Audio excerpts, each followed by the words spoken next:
एक बार गौतम बुद्ध और उनके सभी शिष्य बैठे हुए थे। तभी उनके एक शिष्य आनंद ने पूछा कि तथागत, हम अपने क्रोध को कैसे अपने नियंत्रण में कर सकते हैं? बुद्ध ने कहा, इसके लिए मैं तुम्हें एक कहानी सुनाता हूँ। तुम्हें आसानी से इसका जवाब मिल जाएगा और तुम सभी अपने क्रोध को नियंत्रित करना सीख जाओगे। एक औरत थी, वह बहुत गुस्सा करती थी।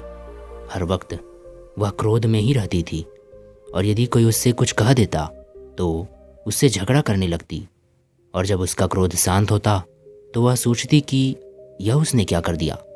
उसके इस स्वभाव से उसके घर वाले और आसपास के सभी लोग परेशान हो गए थे। वह औरत खुद भी इससे परेशान थी। वो हमेशा सोचती कि ऐसा क्या करूं कि मेरा क्रोध मेरे नियंत्रण में आ सके, क्योंकि वह भी यह समझ चुकी थी कि उसके इस गुस्सैल स्वभाव के कारण अब कोई उसे पसंद नहीं कर रहा। एक दिन वह एक पेड़ के नीचे बैठी यही सब सोच रही थी कि वहाँ से एक साधु गुजरते हैं। वह उस औरत को उदास देखकर पूछते हैं कि क्या हुआ पुत्री, तुम उदास क्यों हो? वह औरत उस साधु को सभी बातें बता देती है और कहती है कि साधु बाबा, मैं क्या करूं? मुझे समझ नहीं आ रहा। अब तो मेरे स्वभाव के कारण मेरे घर में हर वक्त कलह कलेश लगा ही रहता है।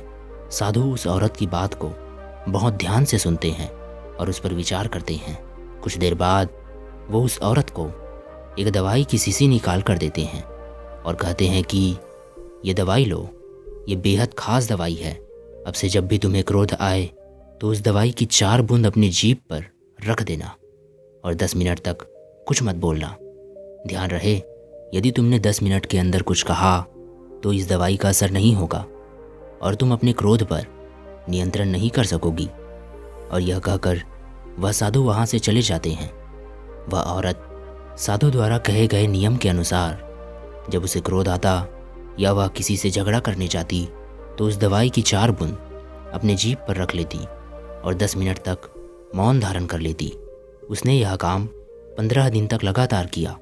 ऐसा करने से उसका क्रोध उसके वश में हो गया।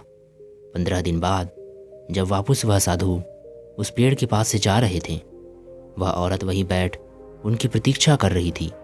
तभी साधु को देख वह तुरंत उठकर उनके चरणों में गिर गई और बोली, महाराज आपका धन्यवाद जो आपने मुझे यह उपाय बताया।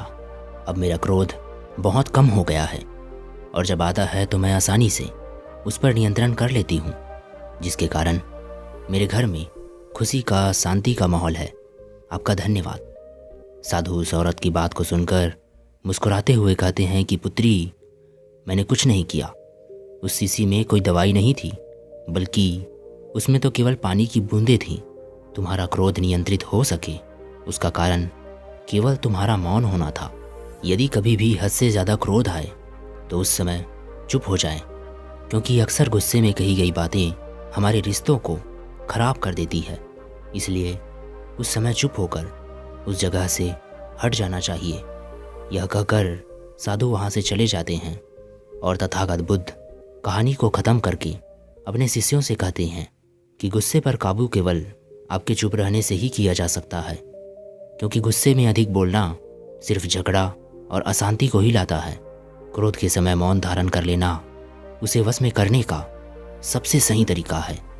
दोस्तों, हमारे जीवन में भी ऐसा ही होता है। हम अक्सर क्रोध में बहुत से अपशब्द या ऐसी बातें बोल जाते हैं जो हमें नहीं बोलनी चाहिए और बाद में उसका अफसोस करते हैं कि मैंने यह क्या कर दिया या मैंने क्या कह दिया। और कई बार हमारा क्रोध मानसिक ही नहीं बल्कि हिंसात्मक रूप भी ले लेता है, जिसमें हम दूसरे को हानि पहुंचा देते हैं, जो कि बहुत गलत है और अंत में आपको उसका दंड भी भोगना पड़ता है। गुस्से को शांत करने का सबसे सरल उपाय यही है कि उस समय आप बिल्कुल चुप हो जाएं या उस जगह से हट जाएं और कहीं एकांत में जाकर बैठ जाएं। आपका गुस्सा थोड़ी ही देर में शांत हो जाएगा। तो अब कभी भी आपको गुस्सा आए तो उस दवाई की शीशी को अपने पास रखिए और उसकी 4 बूंद जीभ पर रखकर मौन हो जाएं। देखना आपका गुस्सा भाग जाएगा और आप आने वाली कई सारी समस्याओं से भी बच जाएंगे। दोस्तों, इसी तरह से आपको अपने उद्देश्य को भी ज़रूर सोचना होगा। क्या आपने कभी इन उद्देश्यों के बारे में सोचा है कि आप इस धरती पर क्यों आए हैं? क्या आपने कभी जानने की कोशिश की कि धरती पर आपके आने का उद्देश्य क्या हो सकता है? अगर आप समझना चाहते हैं कि आपके इस दुनिया में आने का उद्देश्य क्या है, तो जैसे जैसे आप हमारी इस वीडियो में आगे बढ़ेंगे, आज आप समझेंगे कि आपका धरती पर आने का उद्देश्य क्या है। ऐसी बहुत सी चीज़ें हैं जिसके लिए हम इस दुनिया में आए हैं। आइए सबके बारे में आज हम जानते हैं। बहुत सीधी सी बात है, इस दुनिया में हर एक व्यक्ति सिर्फ एक उद्देश्य के साथ जन्म लेता है, वह है सफलता। हम सभी सफलता प्राप्त करने के लिए ही इस दुनिया में आए हैं। सफलता प्राप्त करना हमारा उद्देश्य है, अधिकार है, और सफलता प्राप्त करना हमारा कर्तव्य भी है। और सबसे बड़ा सवाल यह है कि किस फील्ड में हमें सफलता मिल सकती है। ऐसा क्या करें जो हमें सफलता दिला सके? कोई ऐसा मंत्र है जो हमें सफलता की ओर ले जाए, या फिर कोई ऐसी जादुई शक्ति जो हमें सफलता दिला सके? दोस्तों, निश्चित ही सफलता वह नहीं है जिसे पाने के लिए लोग हम पर थोप देते हैं, जोर ज़बरदस्ती करते हैं, बल्कि सफलता वो है जो हम खुद से चाहते हैं, जो हम पाना चाहते हैं, जो हमें अच्छा लगे, जो हमारा मन चाहे, हमारा दिल चाहे। जिस चीज़ को पाकर हमें खुशी मिले वो सफलता है जो आपको खुशी दे। याद रखें, किसी दूसरे के कहे अनुसार या उनके बताए हुए रास्तों पर खुशी नहीं मिलेगी। आपको खुशी तब मिलेगी जो आप चाहते हैं वो आप करें। यदि आप सच में सफल होना चाहते हैं तो आपको अपनी मंजिल पर खुद से चलना होगा, चाहे उस समय कोई आपका कितना भी विरोध करे, आपको आगे बढ़ने से कितना भी रोके। आपको आगे बढ़ना है, आपको वो करना है जिस मंजिल पर चलकर आपको सफलता मिले। आपको एक बार अपने दिल की सुननी है, ये जानना है कि आपका मन क्या चाहता है। अगर आपका मन चाहता है आप गाना गाएं, या आपका दिल क्रिकेट खेलने का करता है, आपका दिल कहता है कि आप फुटबॉलर बने, लेकिन आप परिवार के कहने पर कुछ और ही बन रहे हैं, तो दोस्तों सच्चाई ये है कि हम अपने दिल के कहे अनुसार नहीं करते। कुछ लोग कहते हैं डॉक्टर बन जा, कुछ कहते हैं वकील बन जा, कुछ कहते हैं ये कर वो कर, और हम उसी रास्ते पर चलने लगते हैं, यह सोचकर कि वो इंसान उस क्षेत्र में बहुत अच्छा कमा रहा है। उस क्षेत्र के बारे में कुछ ज्ञान ना हो तो भी हम उसमें घुस जाते हैं।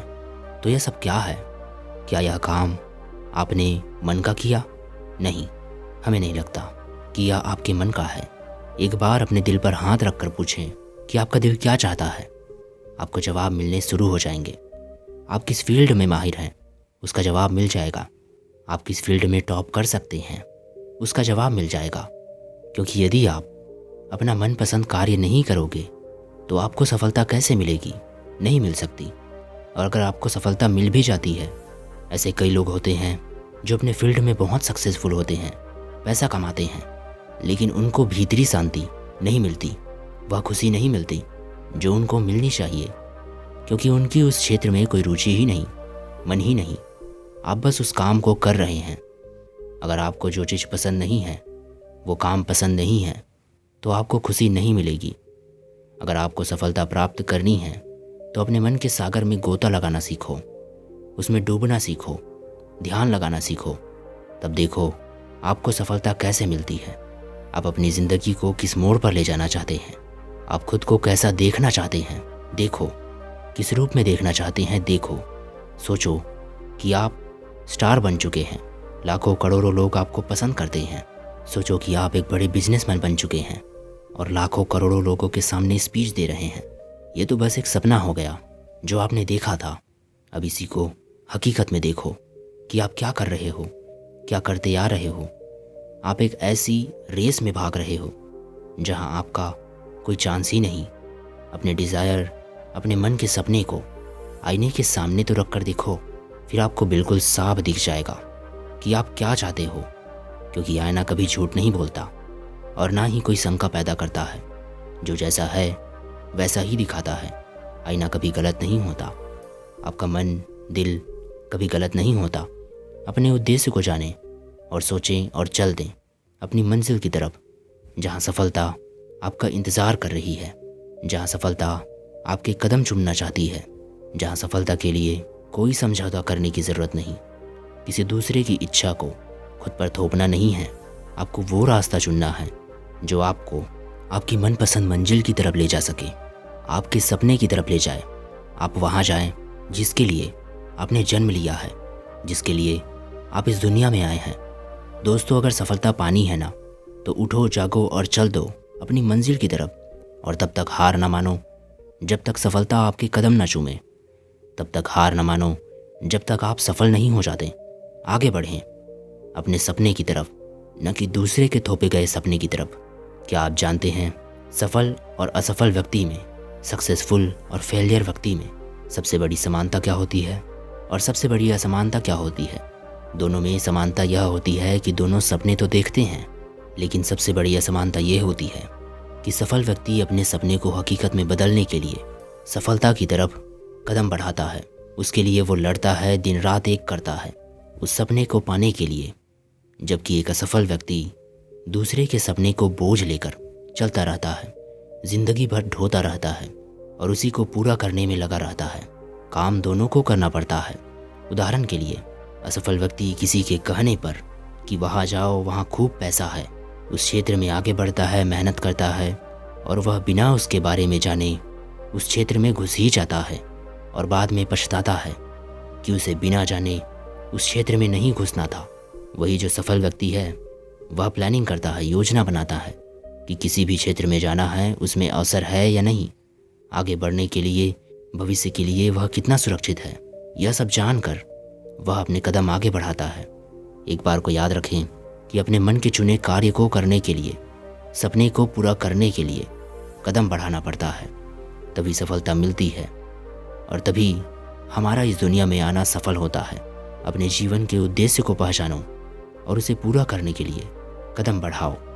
हजारों लोग आए और चले गए, कुछ अपना नाम अमर कर गए और कुछ लोग खाली हाथ चले गए। कुछ लोग मिट्टी में मिल गए तो कुछ लोगों के मिट्टी के पुतले बन गए। आपने क्या किया, ये सोचिए, और आप इस दुनिया में क्यों आए हैं, इस पर ध्यान दीजिए। आपने क्या समझा इस वीडियो से, कमेंट में लिखकर ज़रूर बताएं। धन्यवाद।